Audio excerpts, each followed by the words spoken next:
அனைவரையும் வரவேற்று சிறப்பித்திருக்கிற ஜனாப் சுக்கூர் அவர்களே, நிகழ்வை நெறிப்படுத்திக் கொண்டிருக்கிற ஜனாப் சல்மான் பாரிஸ் அவர்களே, மாநாட்டு ஒருங்கிணைப்பு குழுவை சார்ந்த லால்பேட்டை நகர தலைவர் ஜனாப் அப்துல் வாஜித் அவர்களே, நகர செயலாளர் அல்ஹாஜ் முகமது தையூப் அவர்களே, பொருளாளர் அல்ஹாஜ் முஹிபுல்லா அவர்களே, நிறைவாக நம்மிடையே நன்றி உரையாற்றவிருக்கிற தெற்கு மாவட்ட பொருளாளர் அல்ஹாஜ் ஷஹாபுதீன் அவர்களே, இந்நிகழ்வில் என்னோடு வருகை தந்து இதனை சிறப்பித்துக் கொண்டிருக்கிற விடுதலை சிறுத்தைகள் கட்சியின் இஸ்லாமிய ஜனநாயக பேரவையின் மாநில செயலாளர், இந்த மண்ணின் மைந்தர் அப்துல் ரஹ்மான் அவர்களே, விடுதலை சிறுத்தைகள் கட்சியின் மாவட்ட செயலாளர் தம்பி LK மணவாளன் அவர்களே, கடலூர் மாநகராட்சியின் துணை மேயர் வழக்குரைஞர் தாமரை செல்வன் அவர்களே, கட்சியின் துணை பொதுச் செயலாளர் முன்னாள் சட்டமன்ற உறுப்பினர் அப்துல் நாசர் அவர்களே, மற்றும் தமிழ் ஒளி நீதிவல்லல் ராஜ்குமார், இராக்கிட்டு, பின்னத்தூர் ஐயூப், ஜெயக்குமார், வெற்றிவேந்தன், சக்திவேல், பிரபு, பன்னீர்செல்வம், செந்தில், மயிலப்பன், எஸ்பா பாலா, ஞானதாஸ், வானமாதேவி ராஜா, மோவூர் மதி, EB குமார், பகலவன், காமராஜ், தென்னவன் ஆகிய தம்பிகளே, தம்பி நாகராஜ் அவர்களே, திராவிட முன்னேற்ற கழகத்தின் நகர பொறுப்பாளர்கள் கோவிந்தசுவாமி, சோழன், லால்பேட்டை அன்வர், ஹாரிஸ் ஆகிய தோழர்களே, திரளாக கூடியிருக்கிற எனதருமை இஸ்லாமிய சொந்தங்களே, என் உடன் வருகை இருந்திருக்கிற என் உயிரின் உயிரான விடுதலை சிறுத்தைகளே, உங்கள் அனைவருக்கும் என்னுடைய பணிவார்ந்த வணக்கத்தை தெரிவித்துக் கொள்கிறேன். இந்த மாநாட்டில் பங்கேற்று உரையாற்றக்கூடிய இந்த அரிய வாய்ப்பை எனக்கு வழங்கியமைக்காக மாநாட்டு ஒருங்கிணைப்பு குழுவை சார்ந்த அனைவருக்கும் என்னுடைய நெஞ்சார்ந்த நன்றியை உரித்தாக்குகிறேன். இந்த மாநாட்டில் நிறைவேற்றப்பட்டுள்ள 13 தீர்மானங்களையும் விடுதலை சிறுத்தைகள் கட்சியின் சார்பில் முழு மனதோடு வரவேற்று ஆதரிக்கிறேன். இந்த தீர்மானங்கள் அனைத்தும் வெற்றி பெற வேண்டும் என்று வாழ்த்துகிறேன். குறிப்பாக இந்த தீர்மானங்களில் பூரண மதுவிலக்கு நடைமுறைப்படுத்தப்பட வேண்டும் என்று தேசிய அளவில் நடைமுறைப்படுத்தப்பட வேண்டும் என்பதை வலியுறுத்தி இந்திய ஒன்றிய அரசுக்கும் மாநில அரசுக்கும் வேண்டுகோள் விடுத்திருப்பது மிகுந்த மகிழ்ச்சி அளிக்கிறது. அதற்காக நான் இந்த மாநாட்டை ஒருங்கிணைத்திருக்கிற தோழர்கள் அனைவரையும் நெஞ்சார பாராட்டுகிறேன், வாழ்த்துகிறேன்.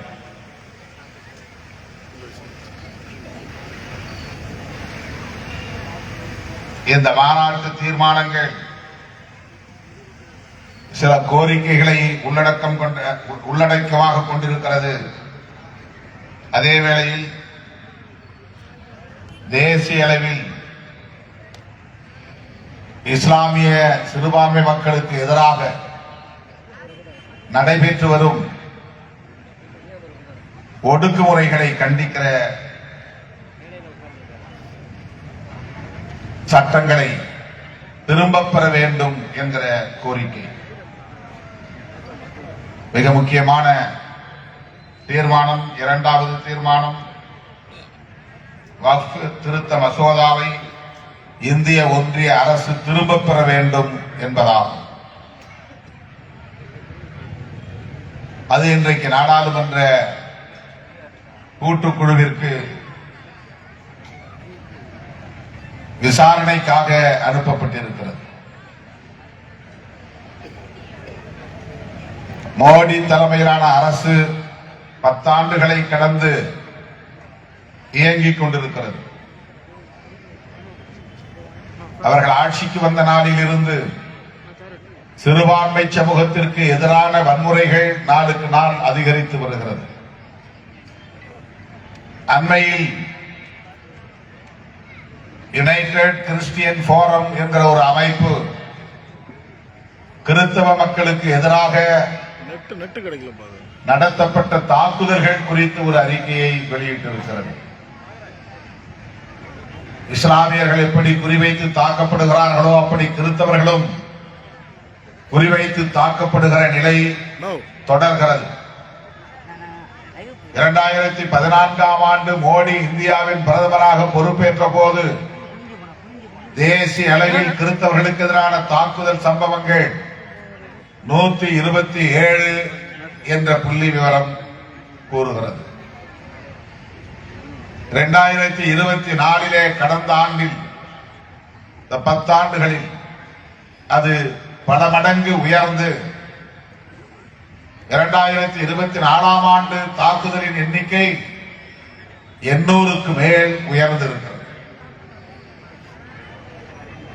இது பதிவான தாக்குதல்கள் மட்டும்தான். இது ஒரு சான்று. இஸ்லாமியர்களுக்கு எதிரான தாக்குதல்களை விவரிக்க முடியாது.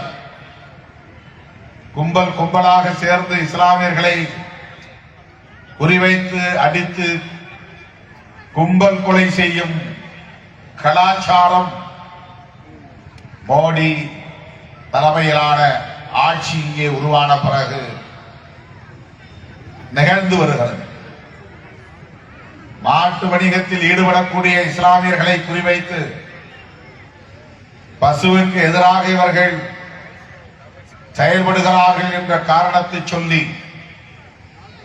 கும்பலாய் சேர்ந்து அடித்து கொலை செய்யும் ஒரு கலாச்சாரம் இங்கே வளர்ந்திருக்கிறது.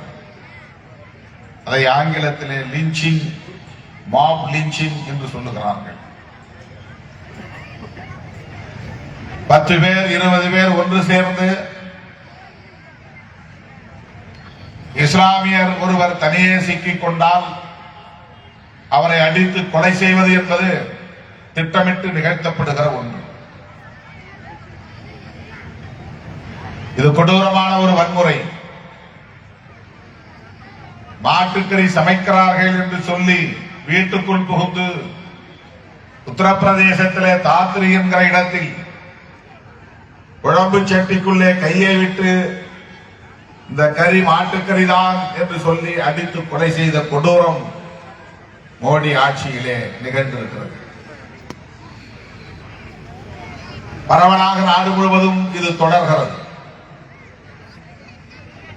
இஸ்லாமியர்களுக்கு எதிரான வன்முறைகளை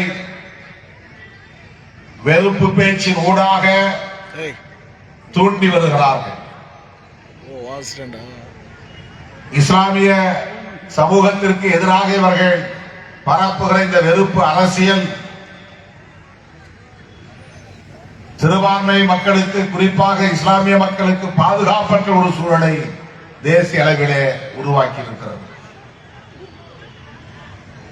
தேர்தல் பிரச்சாரத்தின் போது நரேந்திர மோடி பேசினார். பெரும்பான்மை இந்து சமூகத்தை சார்ந்த பெண்களே, உங்கள் கழுத்தில் கிடக்கிற தாடியை பறித்து இஸ்லாமியர்களுக்கு கொடுக்க போகிறார்கள், எச்சரிக்கையாக இருங்கள். இது ஒரு பிரதமரின் பேச்சு. காங்கிரஸ் கட்சியினுடைய தேர்தல் அறிக்கையில விகிதாச்சார அடிப்படையில் அனைத்து தரப்பு மக்களும் அதிகாரத்தை நுகரக்கூடிய வகையிலே பகிர்ந்தளிக்கப்பட வேண்டும். இடஒதுக்கீடாக இருந்தாலும் வேறு எந்த வளமாக இருந்தாலும் அவை அனைத்தையும் எல்லோரும் நுகரக்கூடிய வகையிலான ஒரு ஏற்பாட்டை செய்வோம். அதுதான் ஒருங்கிணைந்த வளர்ச்சியாக இருக்க முடியும் என்று தேர்தல் அறிக்கையிலே பதிவு செய்திருந்தார்கள். இதை வைத்துக் கொண்டு நரேந்திர மோடி பேசுகிற போது காங்கிரஸ் கட்சியை சார்ந்தவர்களும் அந்த கூட்டணியில் உள்ளவர்களும் பெரும்பான்மை இந்துக்களின் சொத்துக்களை பிடுங்கி சிறுபான்மை இஸ்லாமியர்களுக்கு தரப்போகிறார்கள். பசுமாடுகளை, உங்களிடம் இருக்கிற பசுமாடுகளை கைப்பற்றி இஸ்லாமியர்களிடத்திலே ஒப்படைக்கப் போகிறார்கள். உங்கள் அதிகாரங்களை, நிலம் உள்ளிட்ட உடைமைகளை பறித்து இஸ்லாமியர்களுக்கு தரப்போகிறார்கள் என்று வெளிப்படையாகவே பொறுப்புள்ள ஆட்சி அதிகார பீடத்தில் அமர்ந்திருக்கிற ஒரு பிரதமர் முஸ்லிம்களுக்கு எதிரான வெறுப்பு அரசியலை திட்டமிட்டு பரப்பினார். எவ்வளவு ஆபத்தான ஒரு கால சூழலில் நாம் இருக்கிறோம் என்பதை எண்ணி பார்க்கிற போது கவலை மிகுகிறது. இவர்களை ஆட்சியில் வரவிடாமல் தடுத்தாக வேண்டும் என்று எவ்வளவோ நாம் போராடி பார்த்தோம். தேசிய அளவில் ஜனநாயக சக்திகளை ஒருங்கிணைப்பதிலே கவனம் செலுத்தினோம். அதன் அடிப்படையில் உருவானதுதான் இந்தியா கூட்டணி. தமிழ்நாடு முதலமைச்சர் அண்ணன் தளபதி ஸ்டாலின் அவர்களின் பிறந்த நாள் விழாவிலும் சரி, இதர நிகழ்வுகளிலும் சரி பேசுகிற போது வெளிப்படையாக அவருக்கு விடுதலை சிறுத்தைகள் கட்சியின் சார்பில் வேண்டுகோள் விடுத்தோம். இந்த நாட்டையும் மக்களையும், குறிப்பாக இஸ்லாமியர் உள்ளிட்ட சிறுபான்மை சமூகத்தினரையும் பாதுகாக்க வேண்டுமானால் பாரதிய ஜனதாவின் ஆட்சி மீண்டும் இங்கே அமைந்துவிடக் கூடாது. அதை தடுத்தாக வேண்டும். அப்படி தடுக்க வேண்டுமானால் தேசிய அளவிலே சிதறி கிடக்கிற ஜனநாயக சக்திகளை எல்லாம் ஒருங்கிணைக்க வேண்டும். 1977 காலகட்டத்திலே இந்தியாவுக்கு அப்படி ஒரு நெருக்கடி ஏற்பட்ட போது அன்றைக்கு திராவிட முன்னேற்ற கழக தலைவர் முத்தமிழறிஞர் கலைஞர் அவர்கள் தேசிய அளவிலான தலைவர்களை எல்லாம் ஒருங்கிணைத்து ஜனதா என்கிற ஒரு கூட்டணி உருவாவதற்கு காரணமாக இருந்தார்.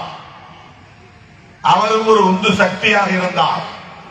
அதே போல பாரதிய ஜனதாவை வீழ்த்துவதற்கு, ஆட்சிக்கு வரவிடாமல் தடுப்பதற்கு, மோடி அரசை வீழ்த்தி வீட்டுக்கு அனுப்புவதற்கு, விரட்டி அடிப்பதற்கு தேசிய அளவில் சிதறி கிடக்கிற அனைத்து ஜனநாயக சக்திகளையும் ஒருங்கிணைக்க வேண்டிய தேவை உள்ளது.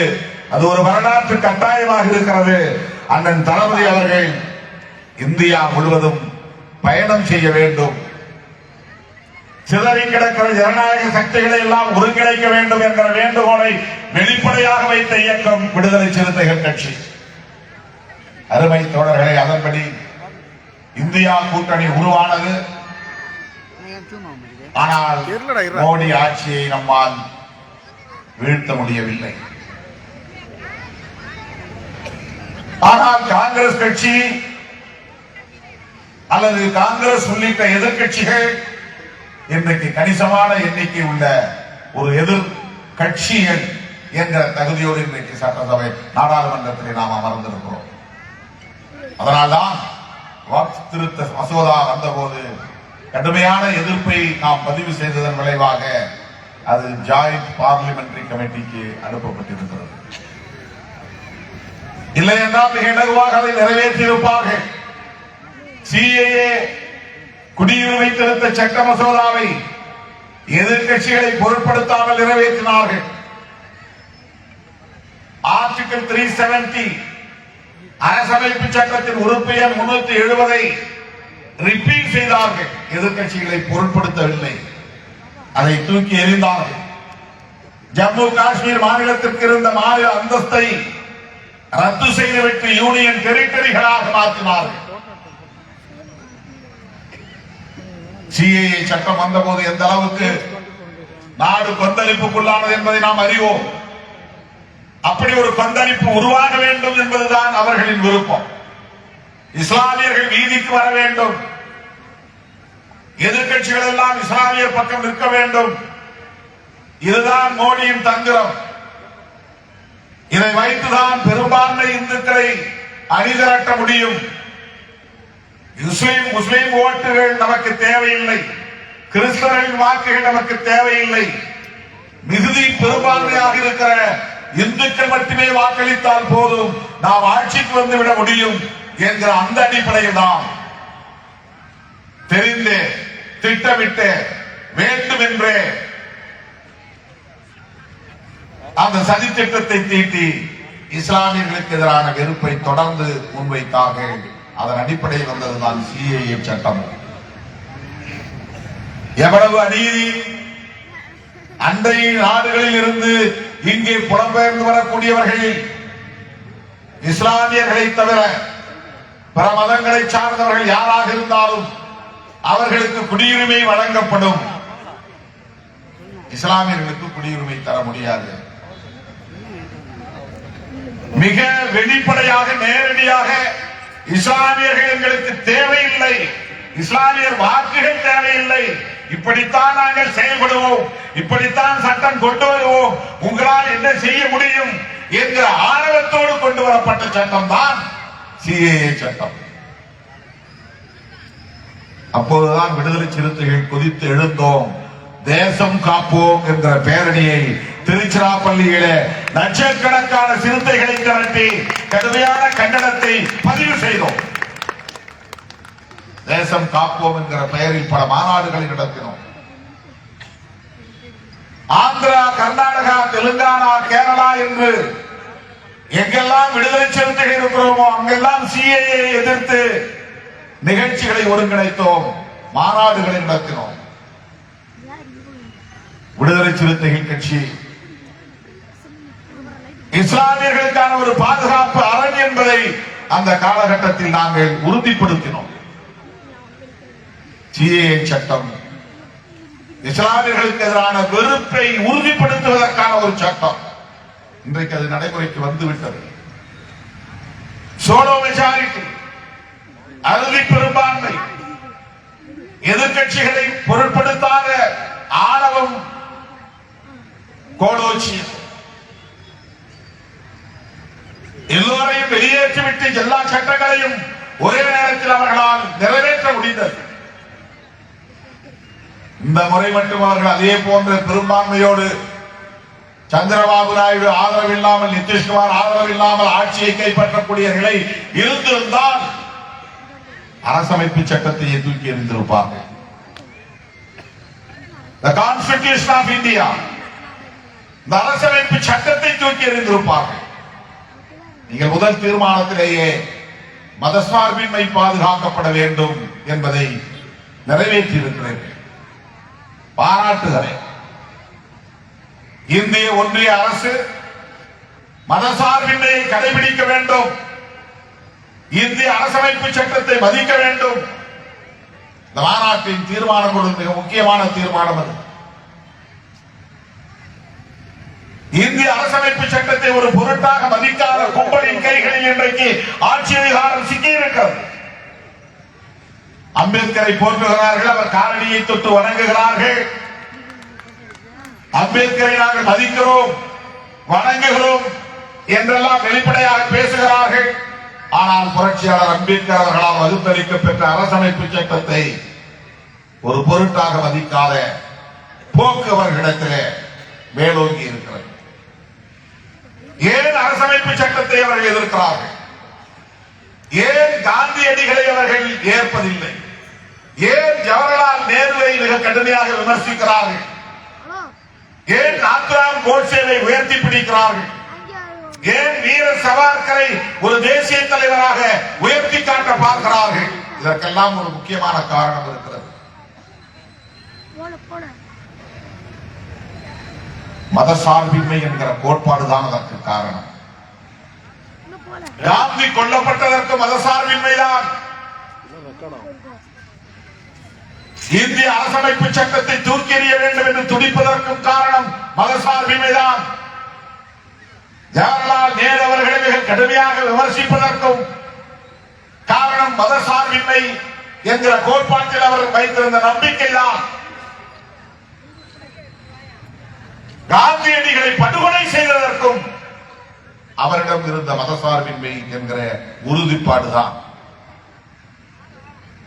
இந்த நாடு பிரிவினை அடைந்தது, இரண்டு தேசங்களாக பிரிக்கப்பட்டது, பாகிஸ்தான், இந்தியா என்று.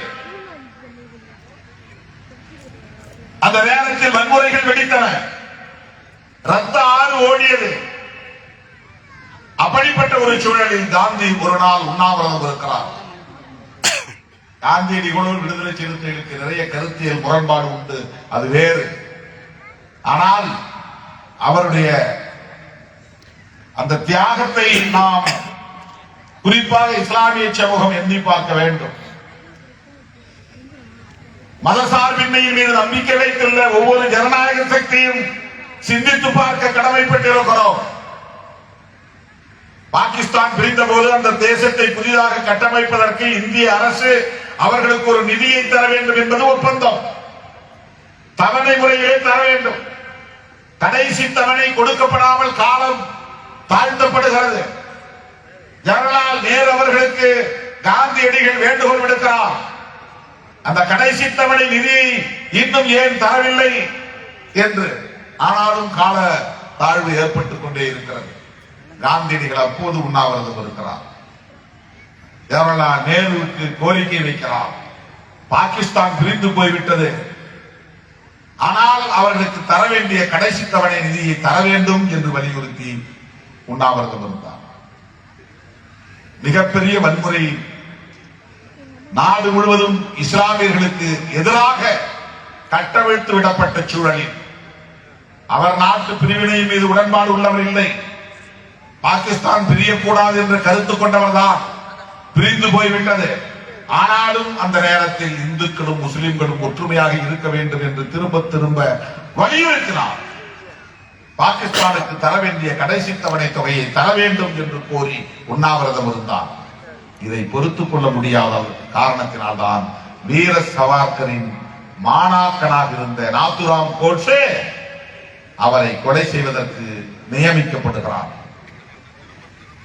காந்தியடிகள் சனாதனத்தின் மீது நம்பிக்கையுள்ளவர், சாதிய கட்டமைப்பின் மீது நம்பிக்கையுள்ளவர், இந்து மதம் கட்டுக்கோப்பாக இருக்க வேண்டும் என்பதற்காக போராடியவர், ராமரின் மீது பக்தி உள்ளவர். நாத்துராம் கோட்சை சுட்டு கொன்ற போது கூட அவர் மண்ணிலே வீழ்ந்து சரிகிற போது கூட ராமா ராமா என்று சொல்லிதான், ஹரே ராம் ஹரே ராம் என்று சொல்லித்தான் கீழே விழுந்தார். அப்படிப்பட்ட ஒரு இந்துத்துவ பற்றாளரை நாத்துராம் கோட்சே சுட்டுக் கொண்டதற்கு காரணம் மதசார்பின் மீது அவர் உடன்பாடு உள்ளவராக இருந்தார், நம்பிக்கை உள்ளவராக இருந்தார் என்பதுதான் காரணம். அந்த மதசார்பின்மை கோட்பாடு இந்திய அரசமைப்பு சட்டத்தின் உயிர் மூச்சு கோட்பாடாக இருக்க வேண்டும் என்பதிலே உறுதியாக இருந்தவர் பண்டிட் ஜவஹர்லால் நேரு. புரட்சியாளர் அம்பேத்கருக்கும் காந்தியடிகளுக்கும் ஜவஹர்லால் நேரு அவர்களுக்கும் மிகப்பெரிய கருத்தியல் முரண்பாடு உண்டு. காந்தியோடு நேருக்கு நேர் மோதக்கூடியவராகத்தான் இருந்தார் புரட்சியாளர் அம்பேத்கர் அவர்கள். பண்டிட் ஜவஹர்லால் நேரு அவர்களோடு சண்டை போட்டுக் கொண்டு பதவியை தூக்கி எறிந்து விட்டு வெளியே வந்தார். நான் பதவியை ராஜினாமா செய்வதற்கு பண்டிட் ஜவஹர்லால் நேரு தான் காரணம் என்று அடுக்கடுக்கான குற்றச்சாட்டுகளை வைத்துவிட்டு வெளியே வந்தார். ஆனால் இந்த மூன்று பேருக்கும் இடையிலே ஒரு உடன்பாடான புள்ளி இருந்தது. அந்த உடன்பாட்டு புள்ளி என்னவென்றால் காந்திக்கும் மதசார்பின்மையின் மீது நம்பிக்கை இருந்தது. பண்டிட் ஜவஹர்லால் நேரு அவர்களுக்கும் மதசார்பின்மையின் மீது நம்பிக்கை இருந்தது. புரட்சியாளர் அம்பேத்கருக்கும் மதசார்பின்மை தான் கோட்பாடு. கடுமையான முரண்பாடுகள் நிறைந்த அந்த மூவருக்கும் இடையிலே ஒரு உடன்பாடான புள்ளி இருந்தது. அதுதான் மதசார்பின்மை. உங்கள் தீர்மானத்திலும் அதுதான் இங்கே சொல்லப்பட்டிருக்கிறது. அந்த மதசார்பின்மை என்பதுதான் இந்திய அரசமைப்பு சட்டத்தின் ஆன்மா, உயிர் மூச்சு. அதனால்தான் அவர்களுக்கு இந்த சட்டத்தின் மீது வெறுப்பு. இந்த தேசம் எங்கள் தேசம், அதாவது இந்துக்களின் தேசம். எனவே இந்த தேசத்திற்கு எங்கள் மதத்தை அடையாளமாக கொண்ட பெயரை சூட்ட வேண்டும்.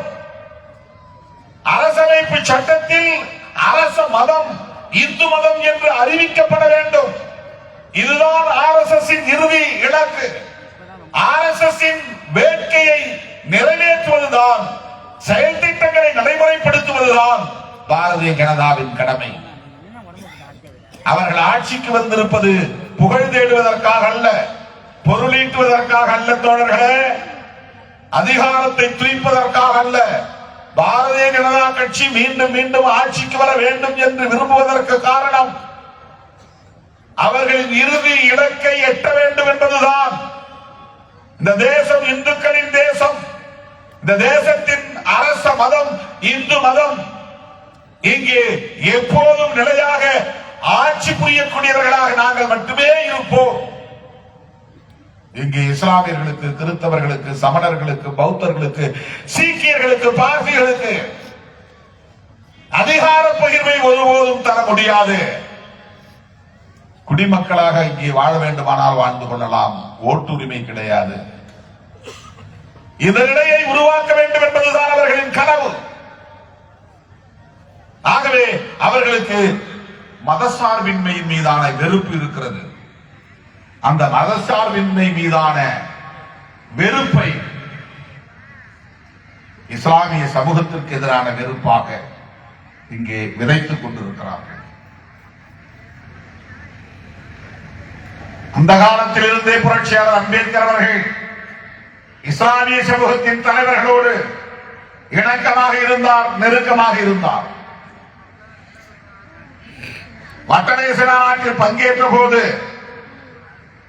காந்தியடிகள் 2வது வட்டமேச மாநாட்டில் பங்கேற்க சென்ற போது அவர் செய்த சூது என்னவென்றால், சூழ்ச்சி என்னவென்றால், அம்பேத்கர் அவர்கள் கொண்டு வரக்கூடிய தீர்மானத்தை தோற்கடிக்க வேண்டும்.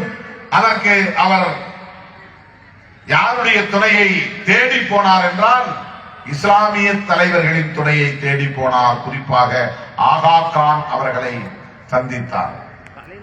தீர்மானம் வட்டமேசை மாநாட்டில் புரட்சியாளர் அம்பேத்கர் அவர்கள் கொண்டு வருவதற்கு முன்னதாக போய் அம்பேத்கர் செப்பரேட் எலக்டரேட் கேட்கிறார். தனி வாக்காளர் தொகுதி தலித்துகளுக்கு வேண்டும் என்று கேட்கிறார். நீங்கள் வைக்கக்கூடிய அத்தனை கோரிக்கைகளை நான் ஆதரிக்க தயாராக இருக்கிறேன். நீங்கள் அம்பேத்கருக்கு ஆதரவு தெரிவிக்க கூடாது. இதுதான் அவர் வைத்த கோரிக்கை. ஆகா கான் அப்போது சொன்னார், எங்களை போல அதிகாரம் இல்லாத விளிம்புநிலை சமூகம், தீண்டப்படாத சமூகம், பழங்குடி சமூகம், அவர்களின் பிரதிநிதியாக இருக்கிற டாக்டர் அம்பேத்கர் அவர்கள் கொண்டு வருகிற இந்த கோரிக்கைக்கு, தீர்மானத்திற்கு எதிராக ஒருபோதும் இஸ்லாமியர்கள் இருக்க மாட்டோம் என்று சொன்னவர் ஆகா கான் அவர்கள்.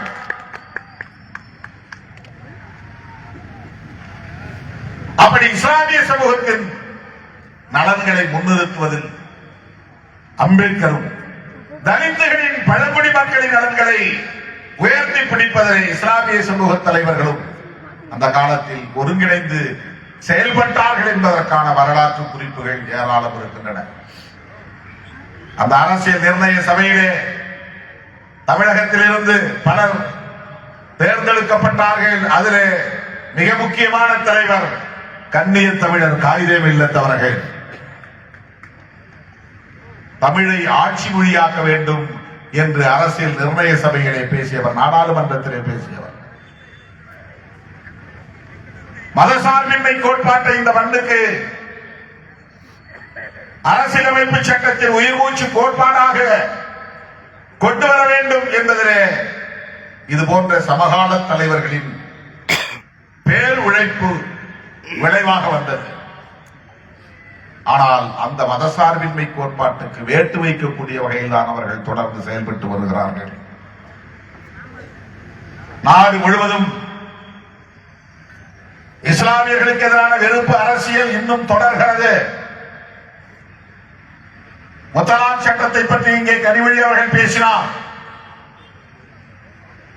இஸ்லாமியர்களுக்கு இடையிலேயே, குடும்பத்திற்குள்ளேயே, கணவருக்கு மனைவிக்கும் இடையிலேயே ஒரு முரண்பாட்டை உருவாக்கக்கூடிய வகையில நாங்கள் இஸ்லாமிய பெண்களுக்காக இந்த சட்டம் கொண்டு வருகிறோம்.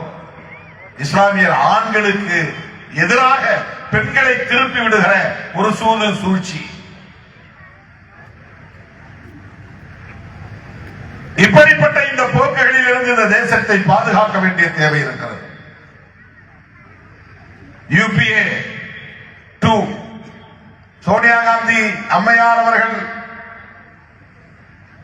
அப்போது எடுத்த முன்முயற்சியின் விளைவாக prevention of communal violences act, மதவாதத்தின் அடிப்படையில் நடைபெறுகிற வன்முறைகளை தடுப்பதற்கென்ற ஒரு தடுப்பு சட்டம், வகுப்புவாத வன்முறைகள் தடுப்பு சட்டம். எப்படி தலித்துகளுக்கு எதிராக வன்முறைகள் அட்ராசிட்டிஸ் நிகழ்வுகிற போது அதை தடுப்பதற்கு இன்றைக்கு பிரிவென்ஷன் ஆஃப் அட்ராசிட்டிஸ் ஆக்ட் வந்திருக்கிறது. அதை போல மதத்தின் பெயரால் சிறுபான்மை மக்களுக்கும் கிறிஸ்தவர்களுக்கும் எதிராக நடத்தப்படுகிற வன்முறைகளை தடுப்பதற்கென்று ஒரு சட்டம் மசோதாவாக அறிமுகப்படுத்தப்பட்டது. அந்த மசோதாவை நிறைவேற்ற விடாமல் இன்றைக்கு பிஜேபி மிகப்பெரிய எதிர்ப்பை தெரிவித்து தடுத்து நிறுத்திவிட்டார்கள். அப்போது அவர்கள் சொன்ன காரணம், அன்றைக்கு தமிழ்நாட்டில் முதலமைச்சராக இருந்த அனைத்து இந்திய அண்ணா திராவிட முன்னேற்ற கழகத்தின் பொதுச் செயலாளர் செல்வி ஜெயலலிதா அம்மையார் அவர்கள், இது மாநில உரிமை, இந்திய ஒன்றிய அரசியலை தலையிடக்கூடாது, சட்டம் ஒழுங்கு பிரச்சனையை மாநில அரசுகளின் கைகளில் இருந்து பறிக்கக்கூடாது, இந்த சட்டத்தை ஏற்றவங்களுக்கு அதிகாரம் இல்லை என்று எதிர்ப்பு தெரிவித்தார் பிஜேபியோடு சேர்ந்து. அதனால் அன்றைக்கு அந்த முயற்சி கைவிடப்பட்டது. மாநில அரசுக்கு அந்த அதிகாரம் இருக்கிறது என்பதால் இந்த மாநாட்டின் ஊடாக நான் ஒரு வேண்டுகோளை வைக்கிறேன். நம்முடைய கூட்டணி கட்சியின் தலைவர் தமிழ்நாடு முதலமைச்சர் அண்ணன் தளபதி ஸ்டாலின் அவர்களுக்கு நான் வேண்டுகோள் வைக்கிறேன். இந்திய மாநிலங்களுக்கு ஒரு முன்னோடி மாநிலம் என்று மீண்டும் உறுதிப்படுத்துவதற்கு வாய்ப்பாக சட்டசபையில வகுப்புவாத வன்முறைகள் தடுப்பு சட்டத்தை கொண்டு வர வேண்டும், நிறைவேற்ற வேண்டும் என்பது நான் இந்த மாநாட்டின் ஊடாக வைக்கிற வேண்டும். ஐயா அவர்கள், பேராசிரியர் காதர் மைதீன் அவர்கள், தி திராவிடியன் மாடல் கவர்னன்ஸ், திராவிட முன்மாதிரி ஆட்சி நிர்வாகம் குறித்து பெருமை பொங்க இங்கே பேசினார். திராவிடியன் மாடல் என்றால் அது வெறும் டிஎம்கே மாடல் என்று பொருள் அல்ல. திராவிடியன் மாடல் என்று சொன்னால் சமூக நீதியின் மீது நம்பிக்கை வைத்திருக்கக்கூடிய அனைவருக்குமான ஒரு அரசு என்று பொருள். திமுக கூட்டணியின் அரசு என்று பொருள். விடுதலை சிறுத்தைகள், இந்திய யூனியன் முஸ்லீம் லீக் போன்ற கட்சிகளின் கனவை நனவாக்கக்கூடிய ஒரு அரசு என்று பொருள். இன்றைக்கு திராவிடத்தை பற்றி பலரும் வாய்க்கு வந்தபடி விமர்சனம் செய்கிறார்கள். திமுகவை விமர்சிக்க வேண்டும் என்பது அவர்களின் நோக்கம். ஆளுங்கட்சியாக இருக்கிற சூழலில் ஆளுங்கட்சி விமர்சனத்திற்கு கட்டாயம் உட்படும், ஆட்படுத்தப்படும், தவிர்க்க முடியாது. வலுவாக இருக்கிற எந்த அரசியல் கட்சியும் குறிவைத்து விமர்சிக்கப்படும், தவிர்க்க முடியாது. ஆகவே திமுகவுக்கு எதிரான விமர்சனமாக இருந்தால் நாம் பேச வேண்டியதில்லை. ஆனால் ஐயுஎம்எல் நம்புகிற சமூக நீதி, விடுதலை சிறுத்தைகள் நம்புகிற சமூக நீதி, திராவிட முன்னேற்ற கழகத்தின் தலைமையிலான கூட்டணியில் உள்ள இடதுசாரிகள் உள்ளிட்ட தோழமை கட்சிகள் அனைவரும் விரும்புகிற சமூக நீதி, திராவிட அரசியலின் அடிப்படை கோட்பாடு. அந்த சமூக நீதியை வீழ்த்துவதற்கு, அந்த அரசியலுக்கு எதிராக இங்கே பலரும் கூச்சல் போடுகிறார்கள், பெரியாரையே கொச்சைப்படுத்துகிறார்கள். இது தமிழ்நாட்டிலே கையாளப்படுகிற ஒரு உத்தி. இதிலும் நாம் கவனமாக இருக்க வேண்டும். திமுகவுக்கு விட்டுக் கொடுப்பது அல்ல நம்முடைய நோக்கம். தமிழ்நாட்டில் ஏறத்தாழ 100 ஆண்டு காலமாக இங்கே பாதுகாக்கப்பட்டு வருகிற திராவிட அரசியல் என்கிற சமூக நீதி அரசியலை பாதுகாத்தாக வேண்டும். சனாதன கும்பல் இங்கே கால் ஊன்றுவதற்கு முயற்சிக்கிறார்கள். பாரதிய ஜனதா கட்சி 11% வாக்குகளை பெற்றுவிட்டோம் என்று மார்த்தட்டுகிறார்கள். அதற்கு இடமளித்தது அனைத்து இந்திய அண்ணா திராவிட முன்னேற்ற கழகம். திமுக கூட்டணி கட்டுக்கோப்பாக இருந்து தொடர் வெற்றிகளை பெற்று வருகிறது. இதை எப்படியாவது வீழ்த்த வேண்டும். விடுதலை சிறுத்தைகளையே அதற்கு ஒரு காரணமாக, ஒரு சாக்காக, ஒரு கருவியாக பயன்படுத்தப்பட முயற்சித்தார்கள். திருமாவளவனை சராசரி ஆளாக அவர்கள் நினைத்து கணக்கு போட்டார்கள். அது தப்பு கணக்கு என்பதை உறுதிப்படுத்த வேண்டிய ஒரு காலம் உருவானது. பதவிகளுக்காக, பரிசுகளுக்காக, அவர்கள் காட்டுகிற பொருளுக்காக பல்லை இழிக்கிற கும்பல் அல்ல சிறுத்தைகள். எங்களுக்கு என்ன லாபம் என்பதை விட இந்த தேசத்திற்கு என்ன பாதுகாப்பு என்பதை குறியாக இருக்கிற இயக்கம் விடுதலை சிறுத்தைகள் கட்சி. எங்களுக்கு என்ன லாபம் என்பதை விட தமிழ்நாட்டுக்கு வருகிற ஆபத்து எத்தகையது, அதை எப்படி தடுத்து நிறுத்துவது, அந்த கும்பலை எப்படி விரட்டி அடிப்பது என்பதை குறியாக இருக்கிற இயக்கம் விடுதலை சிறுத்தைகள் கட்சி. ஆகவே அதை முறியடித்தோம். திராவிட முன்னேற்ற கழகத்தோடு எனக்கு தெரிந்து IUML ஒரு நீண்ட நெடுங்கால உறவை பேணி பாதுகாத்து வருகிறது. எந்த முரண்பாட்டையும் முன்னிறுத்தியதில்லை, முரண்பாடான கருத்துக்களை சொன்னதில்லை. அது பலவீனம் கிடையாது, அது கொள்கையின் மீது உள்ள பிடிப்பு. சமூக நீதியை காப்பாற்ற வேண்டுமானால் திராவிட முன்னேற்ற கழகம் போன்ற இயக்கங்களோடு இணைந்து நிற்க வேண்டும். சிறுபான்மையினரின் நலன்களை பாதுகாக்க வேண்டுமானால் சமூக நீதி பெரியாரின் கொள்கைகளில் பிடிப்புள்ள இயக்கங்களோடு பயணிக்க வேண்டும் என்ற புரிதல், அந்த புரிதலில் உள்ள தெளிவு, அந்த புரிதலில் உள்ள உறுதிப்பாடு பேராசிரியர் காதர் மொய்தீன் அவர்களின் பக்குவம் நிறைந்த முதிர்ச்சி நிறைந்த தலைமைத்துவத்தின் வெளிப்பாடு. அந்த அடிப்படையில் தான் தோழர்களே விடுதலை சிறுத்தைகள் கட்சியும் இந்த கூட்டணியில் பயணிக்கிறது. ஆகவே உங்கள் தீர்மானங்களில் மிக முக்கியமான தீர்மானமாக முதல் தீர்மானம் இந்திய இறையாண்மை மதச்சார்பின்மை, எல்லா மக்களும் எல்லாமும் பெற்று வாழ்ந்திட தொடர்ந்து குரல் எழுப்பிட வேண்டும் என்கிற விளைவை வெளிப்படுத்துகிற தீர்மானம். அதை நான் வழிமொழிகிறேன். லட்சோபலட்சக்கணக்கான விடுதலை சிறுத்தைகளின் சார்பில் வழிமொழிகிறேன். தோழர் சிந்தனை செல்வன் அவர்கள் இங்கே எப்படி நாம் உங்கள் அன்பை பெற்றிருக்கிறோம், உங்கள் உள்ளங்களில் எங்களுக்கு ஒரு நிலையான இடம் இருக்கிறது என்பதை எடுத்துரைத்தார். அதையும் நான் வழிமொழிகிறேன். விடுதலை சிறுத்தைகள் கட்சியின் சார்பில் மூன்றாவது முறையாக நான் நாடாளுமன்றம் செல்வதற்கு பேராதரவு நல்கிய உங்கள் அனைவருக்கும் என்னுடைய நெஞ்சார்ந்த நன்றியை உரித்தாக்குகிறேன். தேசிய அளவில் சிறுபான்மை மக்களின் பாதுகாப்பை உறுதிப்படுத்துவதுதான் எம்முடைய போராட்டம். தேசிய அளவில் ஜனநாயக சக்திகளோடு கைகோர்த்து நின்று இந்திய அரசமைப்பு சட்டத்தை பாதுகாப்பதுதான் நாம் நடத்துகிற யுத்தம். தேசிய அளவில் சனாதன சக்திகளை வலுவிழக்க செய்து அவர்களை வீழ்த்த வேண்டும் என்பதுதான் நம்முடைய செயல் திட்டம். 2026 நடைபெற உள்ள சட்டப்பேரவை பொதுத் தேர்தலிலும் இந்திய யூனியன் முஸ்லீம் லீக் அங்கம் வகிக்கிற விடுதலை சிறுத்தைகள் கட்சி இடம்பெற்றிருக்கிற திராவிட முன்னேற்ற கழகத்தின் தலைமையிலான இந்த கூட்டணி மகத்தான வெற்றியை பெற வேண்டும். அதற்கு நாம் இணைந்து பயணிப்போம், கைகோர்த்து களமாடுவோம் என்பதை சொல்லி இந்த மாநாடு நிறைவேற்றிய அத்தனை தீர்மானங்களும் வெற்றி பெற விடுதலை சிறுத்தைகள் உற்ற துணையாக இருப்போம் என்பதை சொல்லி வாய்ப்புக்கு நன்றி கூறி முடிக்கிறேன். நன்றி, வணக்கம்.